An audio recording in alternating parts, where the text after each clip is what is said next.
We're going to stay here throughout the morning to bring you that. But like I said, we have journalists across Southwest Florida. We went back to some of the places where we spent the most time right after the storm came through. Trent and I went to Harlem Heights to go check on people that we met and we built a relationship with once we saw what they had gone through with Ian. Our Chris Shaw spent a lot of time in the IONA McGregor area. So he is back out there live this morning, and he's sharing the recovery process there and just checking in on people on how they're doing. Good morning, Chris. Good morning, Amy, and we are going to start this hour with a little bit of a different look. We are going to zoom out as much as we possibly can to give you a little perspective. This is a neighborhood on John Morris Road.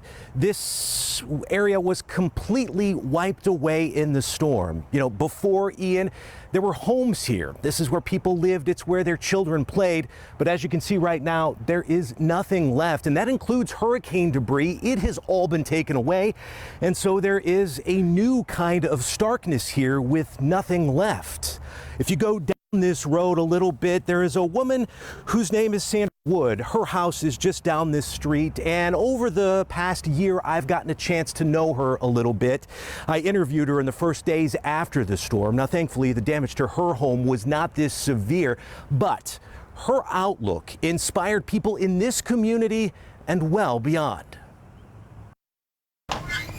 When you walk through the gate outside of Sandra Wood's house, it's best to watch your step.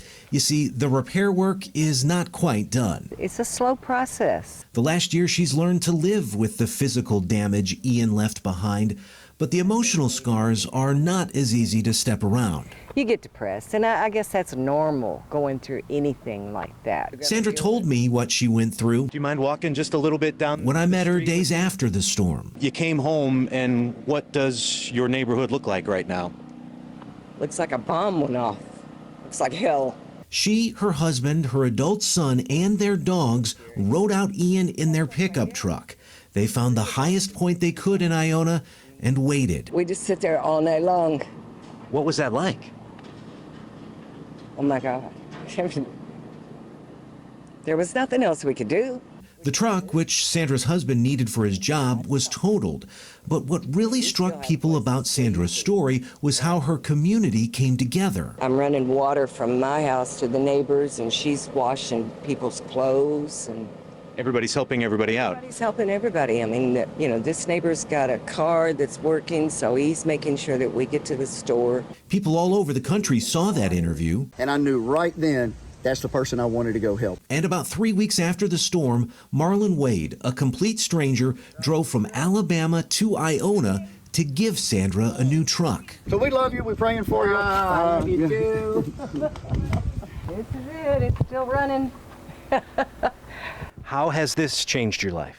Well, it certainly made it easier because, you know, I lost my car, so we were literally stranded. God, it takes me to the doctors and to get my treatments and to the grocery, which is most important. And so far, so good. Sandra tells me she has good days and bad days, but a year later, she says, the most important thing is she's still here. It's just going to take a long time, but we're still, you know, working together, you know, and we still got that hope. I mean, you know, the Lord took care of us. One other thing Sandra told me in our conversation had to do with all of those people who reached out and wanted to help her after the storm. They live all over the country, and she says she has kept in touch with many of them the last year and has made some new friends. But she was also quick to point out she has lost a lot of friends this year too. Friends who lived in places like this where their homes no longer exist. They lost everything, and they are starting their lives over in a place outside of Southwest Florida.